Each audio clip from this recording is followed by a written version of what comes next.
കിച്ചുവിൻ്റെ തുറന്നുപറച്ചിലുകൾക്ക് പിന്നാലെ രേണുസുധിക്ക് നേരെ വ്യാപക വിമർശനങ്ങളാണ് ഉയർന്നുവരുന്നത്. സ്വന്തം മകനെപ്പോലെയാണ് കിച്ചുവെന്ന് പലതവണ രേണു തന്നെ അഭിമുഖങ്ങളിൽ പറഞ്ഞ കാര്യമാണ്. എന്നാൽ രേണുവിനെയും വീട്ടുകാരെയും വെട്ടിലാക്കുന്നതാണ് കിച്ചുവിൻ്റെ ഭാഗത്തു നിന്നുണ്ടായ പരാമർശങ്ങൾ. തനിക്ക് സൈബർ ആക്രമണം താങ്ങാനാകുന്നില്ലെന്ന് പറഞ്ഞ് രേണു പിന്നാലെ കരഞ്ഞുകൊണ്ട് വീഡിയോയും ചെയ്തു. ഇതേക്കുറിച്ച് സംസാരിക്കുകയാണിപ്പോൾ യൂട്യൂബറായ സായി കൃഷ്ണ. ഇതിലും മോശമായ കാര്യങ്ങൾ രേണുവിനെതിരെ ആരോപണമായി വന്നിട്ടുണ്ടെന്ന് സായി കൃഷ്ണ പറയുന്നു. ഗർഭം, അബോർഷൻ എന്നൊക്കെ പറഞ്ഞ് പല വൃത്തികേടുകളും പറഞ്ഞിട്ടും പിടിച്ചു നിന്ന സ്ത്രീയാണ്. കിച്ചു വന്ന് ഇങ്ങനെ പറഞ്ഞപ്പോൾ ഇത്രയും പൊള്ളാനുള്ള കാരണമെന്താണ്? കിച്ചു പറഞ്ഞതുകൊണ്ട് തെറിയേക്കാൾ കൂടുതൽ ചോദ്യങ്ങളാണ് ഉയർന്നത്. കരയുന്ന വീഡിയോ പങ്കുവച്ച ശേഷം നിങ്ങൾ പങ്കുവച്ച അടുത്ത സ്റ്റോറി സബ്സ്ക്രിപ്ഷനാണ്. നിങ്ങളുടെ മൈൻഡ് സെറ്റ് എന്താണെന്ന് മനസ്സിലാകുന്നില്ല.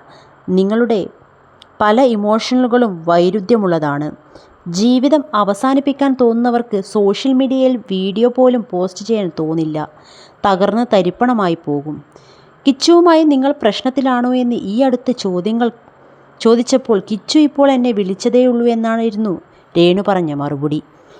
എല്ലാ മീഡിയയ്ക്കും രേണു കണ്ടന്റ് കൊടുക്കും. എൻ്റെ ലൈഫിൽ മീഡിയ ഓഡിറ്റിംഗ് കൂടുതലാണ്. ഞാനിതിന് നോ പറയണം.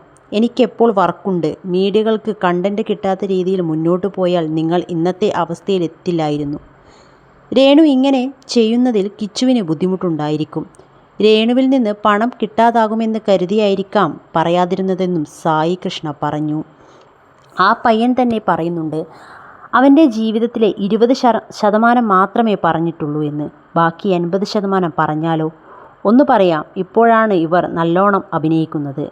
ഞാനും വിചാരിച്ചിരുന്നു ഇവൾ പാവമാണ് എന്ന്.